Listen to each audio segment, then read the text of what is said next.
This is a video in clinical medicine from the New England Journal of Medicine.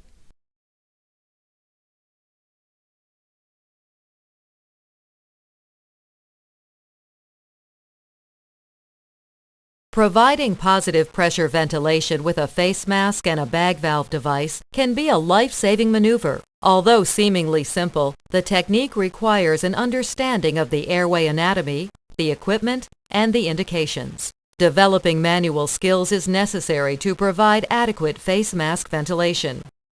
While endotracheal intubation is frequently the definitive airway management approach for patients in respiratory failure, it is not always feasible.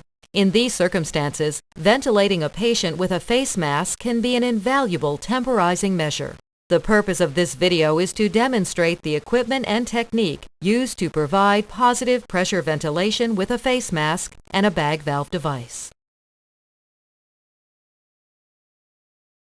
Face mask ventilation is used in patients with respiratory failure but who are still spontaneously breathing and patients with complete apnea. Face mask ventilation can be indicated after the induction of general anesthesia, the administration of neuromuscular blocking agents, narcotic overdose, cerebrovascular accidents, cardiopulmonary resuscitation, and other situations in which spontaneous breathing is failing or completely ceases. Face mask ventilation is rarely contraindicated in patients with respiratory failure or cardiopulmonary arrest. However, caution is advised in patients with severe facial trauma and open eye injuries.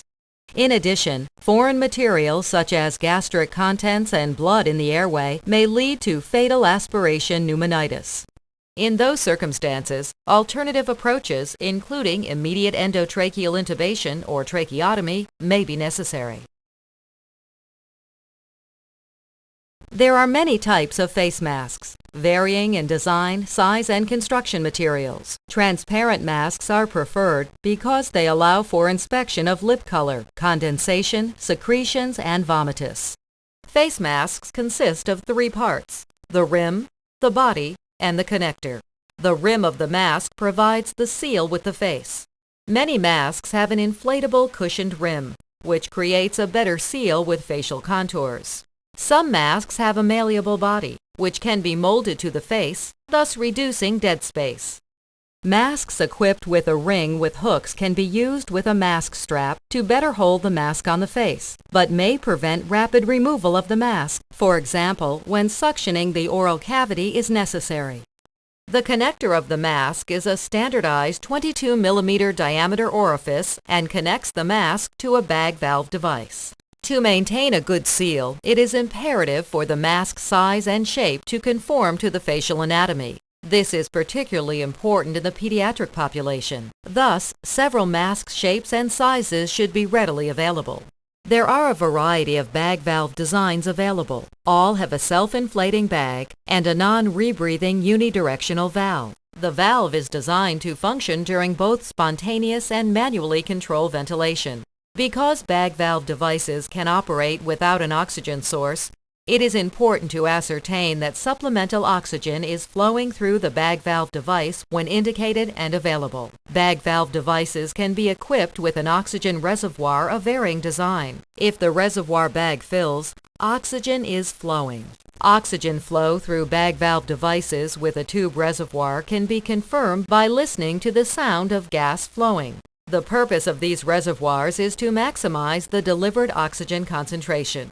A bag valve device's capability for delivering positive pressure ventilation should be tested before use. This can be achieved by sealing the bag valve device connector with the thumb and squeezing the bag with reasonable force. If it is difficult to compress the bag, or if air is forced between the connector and the thumb, positive pressure can be delivered. Whenever possible during face mask ventilation, suction should be readily available. Airway management adjuncts such as oral or nasal airways may need to be used. Before beginning face mask ventilation, it is prudent to examine the patient's oral cavity when possible. Smaller dental prosthesis or other foreign bodies can be swallowed or aspirated. One may consider leaving full dentures in place to provide a better mask seal. The most common method to hold the mask consists of placing the thumb and index finger on the body of the mask while the other fingers pull the jaw forward and extend the head. The middle and ring finger are placed on the ridge of the mandible, and the fifth finger is placed behind the angle of the mandible. The tongue is the most common cause of airway obstruction. It is important to minimize the pressure applied to the submandibular soft tissues, as this may further obstruct the airway by pushing the tongue against the palate. Maintaining an adequate seal while extending the head, thrusting the jaw forward, and squeezing the bag with the other hand may require considerable manual strength and coordination. Extreme caution is advised in patients with cervical spine injuries, in which flexion or extension of the neck is contraindicated. In this situation, the jaw thrust maneuver alone, without head extension, is recommended. It may be difficult or impossible to maintain an adequate seal using only one hand. This challenge can occur in obese or edentulous patients, or in those with abundant facial hair. Additionally, large patients may present a challenge for individuals with small hands or with insufficient manual strength or dexterity. In these situations, the mask can be held with two hands, with each hand positioned as described in the one-hand technique. A second person compresses the bag valve device. Regardless of the technique used to ventilate the patient with a face mask, adequate ventilation can be assessed by inspecting and auscultating the chest and abdomen. The chest rising and falling and breath sound synchronous with the delivered tidal volume suggest adequate ventilation. Gurgling epigastric sounds and tympanic abdominal distension indicate gastric insufflation and poor ventilation. Other monitoring tools such as pulse oximeter and a carbon dioxide detector can be very valuable. Occasionally, it is difficult or impossible to provide ventilation unless an oral or nasal airway is inserted. These devices are most helpful when the cough and gag reflexes are absent. Insertion in patients with intact reflexes may precipitate coughing, vomiting, and laryngospasm. When used, the appropriate size device must be selected in order to avoid worsening of the airway obstruction. Too small an oral airway may push the tongue against the oropharynx. Too large an oral airway may push against the epiglottis and trigger laryngospasm. The correct size of an oral airway may be estimated by holding the airway next to the patient's mouth.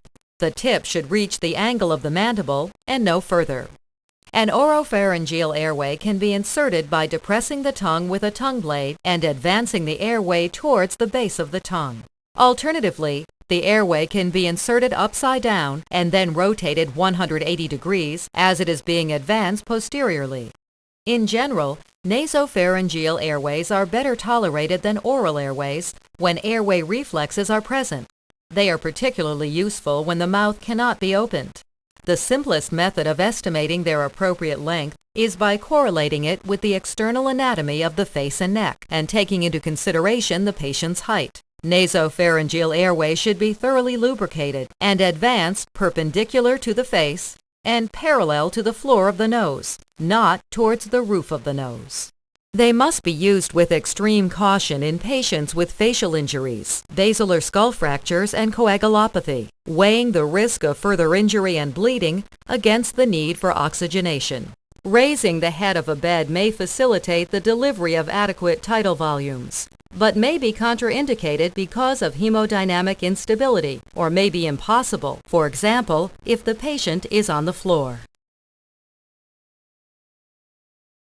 When the patient is breathing spontaneously, one must synchronize the delivered tidal volume with the patient's inspiration. Regardless of the presence of spontaneous respiratory effort, when excessive pressure is delivered to the airway, gastric insufflation may occur. This may lead to a vicious cycle of increased intra-abdominal pressure, which requires higher peak inspiratory pressure and can result in further gastric insufflation. This not only reduces effective ventilation, but predisposes patients to vomiting or regurgitation. Complications other than the inability to ventilate can occur, including corneal abrasions and blindness in the presence of a severe eye injury. Soft tissue injuries, particularly to the bridge of the nose and lips, may result when excessive pressure is applied. Complications such as trigeminal and facial nerve compression have been reported due to continuous, prolonged pressure on the facial structures.